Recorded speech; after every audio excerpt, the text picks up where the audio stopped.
Salutations fraternelles au nom de notre Seigneur Jésus-Christ.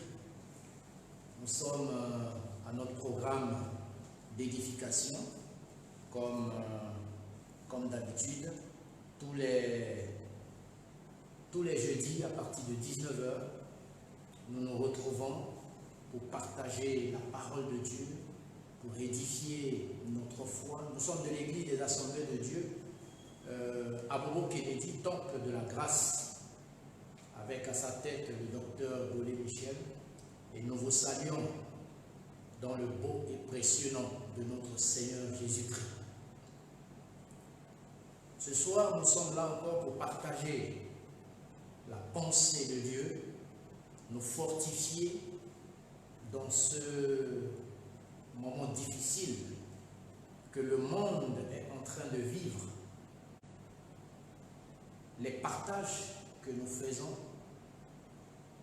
renouvellent la bonté de Dieu en nous, renouvellent notre attachement vis-à-vis du Seigneur et nous amènent encore à comprendre d'autres choses.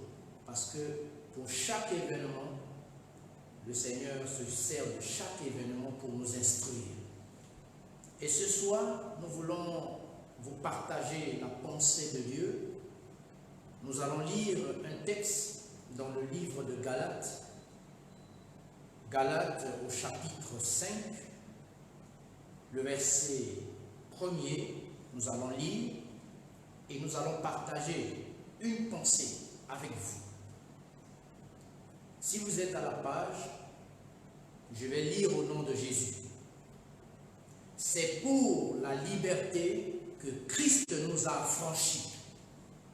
Demeurez donc fermes et ne vous laissez pas mettre sous le joug de la servitude. Galates 5, verset 1. Nous allons prier pour la parole, pour l'écoute de la parole de Dieu. Béni sois-tu, Seigneur, pour cette grâce que tu nous accordes encore en ce soir. Nous voulons être enrichis par ta parole. C'est pourquoi nous nous recommandons à ta grâce. Nous prions par la puissance de ton esprit. Que ton esprit puisse nous illuminer. Que ton esprit puisse nous enrichir par ta parole. Que cette parole puisse nous restaurer. Que cette parole puisse nous guérir. Que cette parole puisse renouveler ta bonté en nous ce soir. Merci de nous instruire par ton esprit, au nom de Jésus. Amen. Alors, de ce texte lu, nous voulons vous partager cette pensée, être libre. Nous voulons un peu parler de la liberté, être libre, la véritable liberté. Christ nous a affranchis de l'esclavage de Satan, de la servitude et de la malédiction de la loi, de la culpabilité et de la condamnation éternelle et de la crainte de la mort. Il nous a placés dans la liberté de fils devant le Père pour servir le Dieu vivant dans sa présence. Le chrétien est celui qui a été libéré. Il n'appartient plus au diable, mais à Jésus, le Fils de Dieu, le Fils unique, qui s'est donné en rançon, qui a payé un prix fort pour notre liberté. Une fois donné sa vie à Jésus-Christ, notre vie ne dépend plus de Satan. Nous sommes nés dans le péché. Dès notre naissance, nous sommes nés dans le péché. Mais lorsque, en grandissant, nous acceptons de marcher avec Jésus, alors les choses deviennent autres maintenant dans notre vie. Parce que dorénavant, notre vie ne dépend plus de nous, notre vie ne dépend plus de Satan, mais notre vie dépend du Seigneur. La parole de Dieu nous affirme dans Jean 8, le verset 36, « Si donc le Fils vous affranchit, vous serez réellement libre. » Alors, à ce niveau, nous allons comprendre. Pour être réellement libre, il faut être en Jésus. Si tu es en Jésus, tu es un homme libre. Si tu es en Jésus, tu es une femme libre. Et c'est ce que nous devons comprendre. Nous aspirons tous à la liberté. Nous voyons que tout le monde parle de la liberté. Mais qu'est-ce que c'est que la liberté? Est-ce une absence totale de contraintes, comme on le pense souvent? Est-ce le fait de pouvoir faire ce que l'on veut? C'est ça qu'on appelle liberté? Alors, voyons un peu la définition d'abord de la vérité et après la définition de la liberté. C'est quoi une vérité? Ce à quoi l'esprit peut et doit donner son assentiment par suite d'un rapport de conformité avec l'objet de pensée, d'une cohérence interne de la pensée, connaissance à laquelle on attribue la plus grande valeur.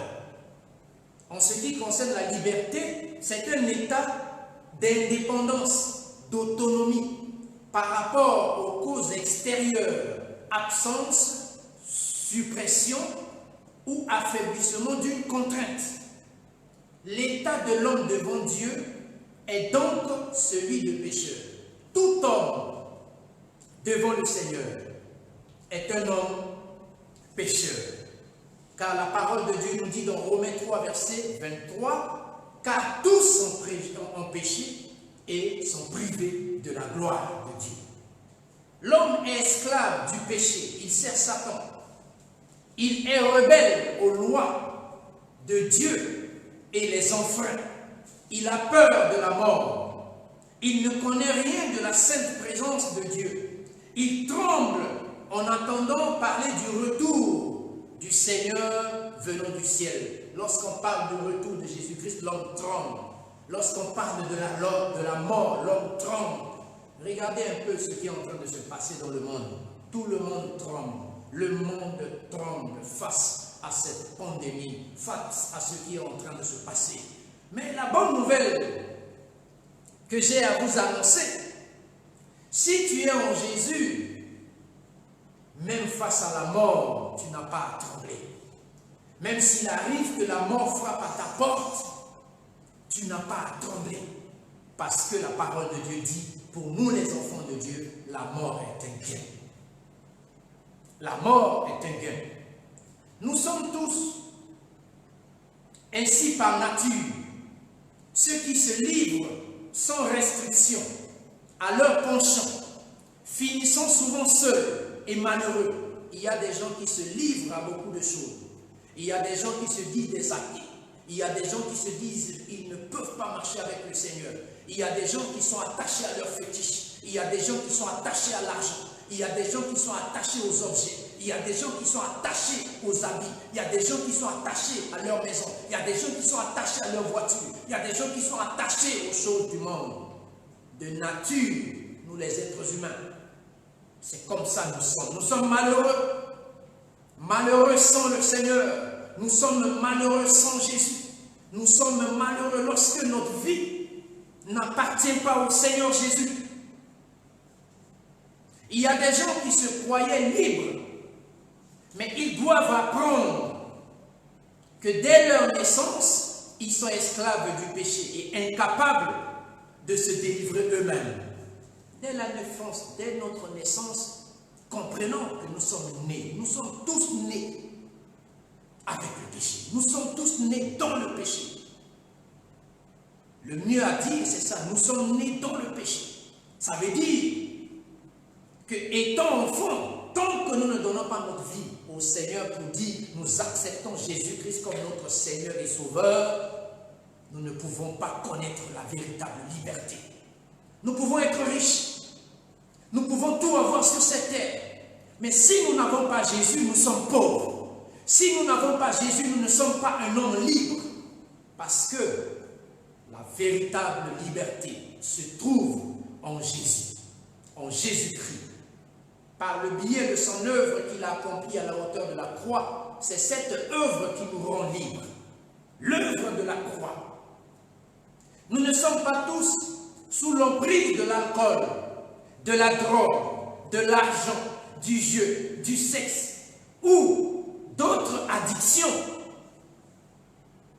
Mais voilà ce que Jésus va nous dire et qui s'applique à chacun de nous. La parole de Dieu nous dit dans Marc 7 à partir du verset 20 au verset 22, ce qui sort de l'homme, voilà ce qui souille l'homme, car c'est du dedans, du cœur des hommes que sortent les mauvaises pensées, la fornication, les vols, les meurtres, l'adultère, la cupidité, la méchanceté, la fraude, l'impudicité, œil méchant, injure, orgueil, folie.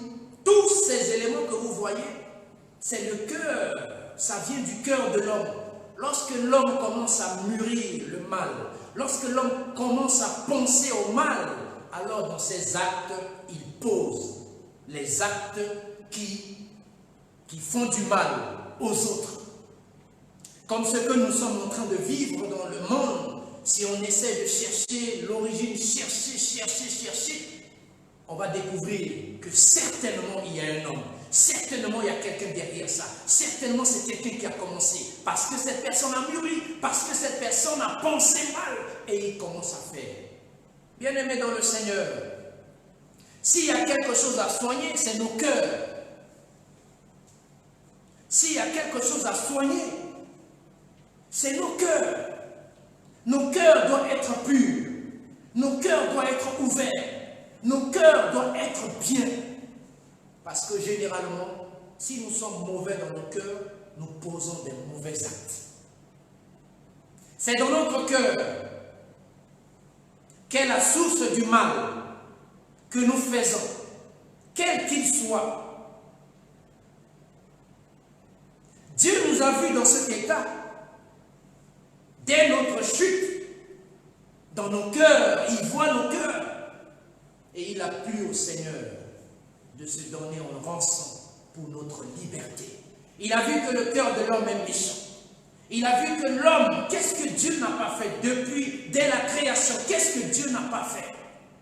Malgré le bien que le Seigneur a toujours voulu apporter, malgré qu'il s'est donné en rançon pour sauver toute l'humanité, mais l'homme va trouver toujours quelque chose de mal à faire. Il va toujours poser un acte qui va nuire à la vie des autres. C'est ça l'homme.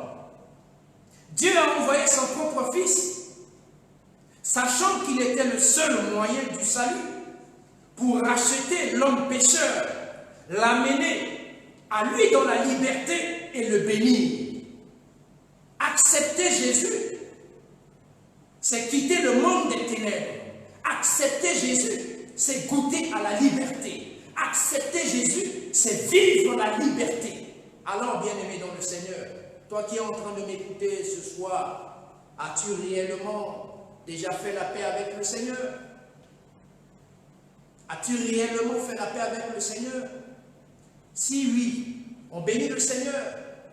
Mais maintenant que tu as donné ta vie au Seigneur, est-ce que tu as un bon cœur? Maintenant que tu sers Dieu, maintenant que tu es régulier à l'église, maintenant que tu as une responsabilité à l'église, maintenant que tu as une responsabilité dans ta famille, est-ce que tu as un cœur ouvert? Est-ce que tu as un cœur bien? Est-ce que tu as un cœur ouvert à l'action du Saint-Esprit? Un cœur qui permet au Seigneur de passer par là pour pouvoir bénir les autres? Est-ce que tu as ce cœur?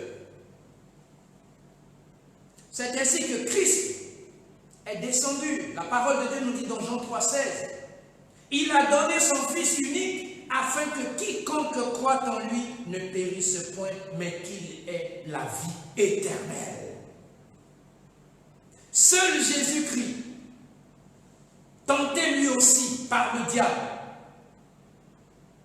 a démontré son absolue perfection en repoussant par la parole de Dieu les attaques, la tentation de l'ennemi. Même Satan n'a pas peur d'aller jusqu'à tenter le Seigneur. Il a essayé, mais qu'est-ce qui a refoulé Satan? C'est la parole. Par la parole, lorsque Satan était en train de dire, si tu es le Fils de Dieu, dans Luc 4 à partir du verset 2 en allant jusqu'au verset 13, dit, si tu es le Fils de Dieu. Il a parlé en conditionnel. Si tu es le Fils de Dieu, ça dit que Satan savait que Jésus est le Fils de Dieu. Satan sait que tu es un enfant de Dieu. Satan sait que tu es la fille de Dieu. Satan sait que tu es chrétien. Satan sait que tu es chrétienne. Mais ça ne va pas l'empêcher de t'attaquer. Ça ne va pas l'empêcher de te tenter. Ça ne va pas l'empêcher de te combattre. Ça ne va pas l'empêcher de se lever contre toi. Mais tu dois demeurer dans la parole.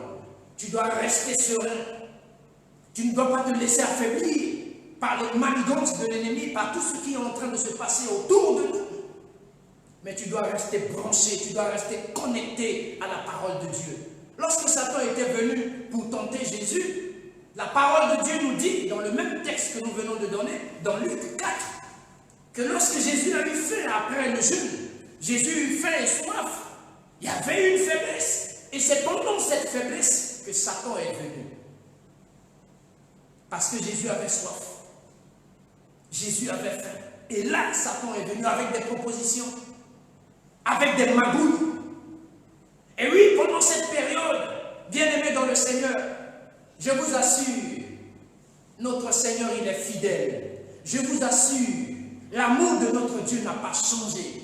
Quelle que soit l'avancée de cette pandémie, quel que soit ce qui est en train de se passer, à l'heure où je suis en train de vous parler, l'amour de notre Seigneur reste tel pour notre vie.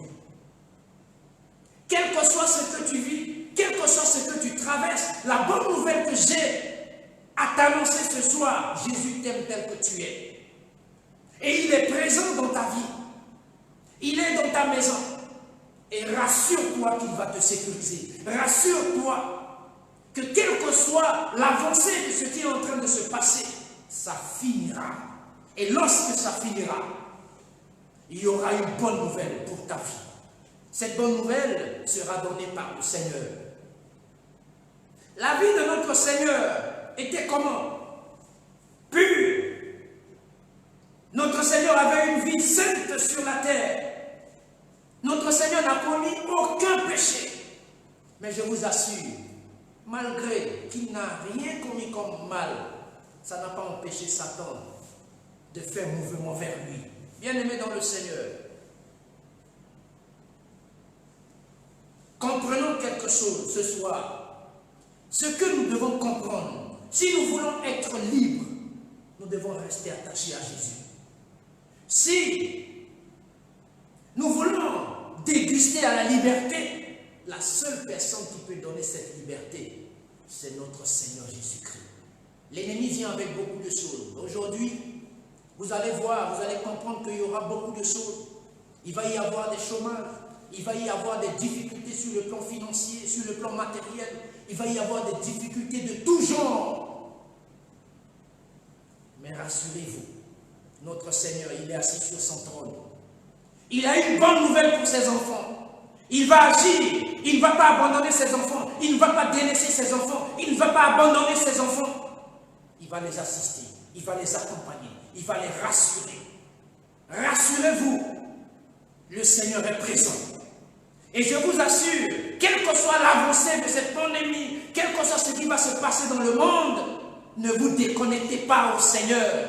Ne vous déconnectez pas de la parole de Dieu. Restez attachés à la parole de Dieu. Restez attachés au Seigneur Jésus-Christ, car c'est lui qui peut nous donner la véritable liberté.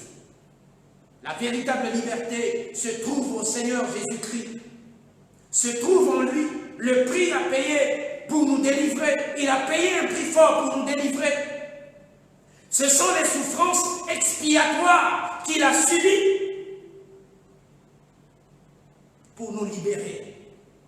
Il s'est donné en rançon. Il a été flagellé. Il a été humilié à la hauteur de la croix. Tout le monde pensait que pour lui était fini. Ils l'ont pris. Ils l'ont mis dans le tombeau. Un jour passé, 2 jours passés, 3 jours passés, même la terre ne pouvait plus supporter. La terre dit non, maître, il est temps maintenant de partir. Et la parole de Dieu nous dit, le 3e jour, il est sorti du tombeau. Et quand il est sorti du tombeau, depuis qu'il est sorti du tombeau, il est en vie. Il vit aujourd'hui. Il est assis à la droite du Père et il continue d'intercéder pour nous. Il a un regard fixé sur ta vie. Il a un regard fixé sur ta personne. Il a sa main étendue sur ta vie parce que cette main ne va jamais retourner sans avoir produit son effet dans sa vie. Si tu n'as pas encore donné ta vie à Jésus, si tu n'as pas encore fait la paix avec le Seigneur, je t'invite à faire la paix avec le Seigneur. Si tu as déjà fait la paix avec le Seigneur, je t'invite à soigner ton cœur, à soigner ta marche, à soigner ta manière de faire, à soigner ta manière de voir les choses de Dieu et à changer ta manière de servir le Seigneur. Pendant cette crise, pendant ce temps de pandémie, pendant ce temps de confinement, bien-aimé dans le Seigneur, alimente-toi auprès du Seigneur. Laisse le Seigneur te transformer. Laisse Jésus te façonner. Laisse Jésus accomplir son dessein dans ta vie. Et prie pour toute la nation. Car toute la nation a besoin du Seigneur. C'est pas pour rien il s'est donné en rançon. Il s'est donné en rançon pour la liberté de toute l'humanité. C'est pourquoi, bien aimé, prions le Seigneur pour le monde. Prions le Seigneur pour ce qui est en train de se passer dans le monde. La parole de Dieu dit dans Ésaïe, le chapitre 8 au verset 23, que les ténèbres ne régneront pas toujours. Les ténèbres ne régneront pas toujours. Jésus est assis sur son trône. Et c'est lui le maître du temps et de la circonstance. Et c'est lui qui donne la liberté. Puisse ce Jésus te donner la liberté à l'heure où tu es. Ce qui te manque, ce qui te perturbe, ce qui ne va pas dans ton cœur, tes inquiétudes, que tout soit effacé par la puissance du Saint-Esprit et que le Seigneur te donne la paix et il t'accorde la liberté qui est en lui pour te permettre d'avancer, pour que son nom en tire gloire. Que Dieu bénisse sa parole dans nos cœurs. Prions le Seigneur. Merci Seigneur pour cette liberté que tu nous donnes par le biais de ta parole. Tu as dit dans ta parole, vous connaîtrez la vérité et la vérité vous affranchira. Tu es celui qui peut nous donner la liberté. Nous voulons être libres en toi, Seigneur. Nous voulons que tu nous aides. Nous voulons que tu nous aides à soigner nos cœurs. Nous voulons que tu nous aides à s'accrocher à toi. Nous voulons que tu nous aides à puiser notre force dans la méditation de ta parole. Nous voulons que, Père éternel, tu ouvres nos yeux à comprendre, Père éternel, ta personne, à comprendre la véracité de ta parole et à pouvoir, Père éternel, marcher en fonction pour que ton nom tire gloire parce que tu es notre Seigneur et Sauveur. Merci pour ce temps passé dans ta présence. Bénis ta parole en nous. C'est en ton nom Jésus nous avons ainsi prié. Amen. Que Dieu vous bénisse. Merci.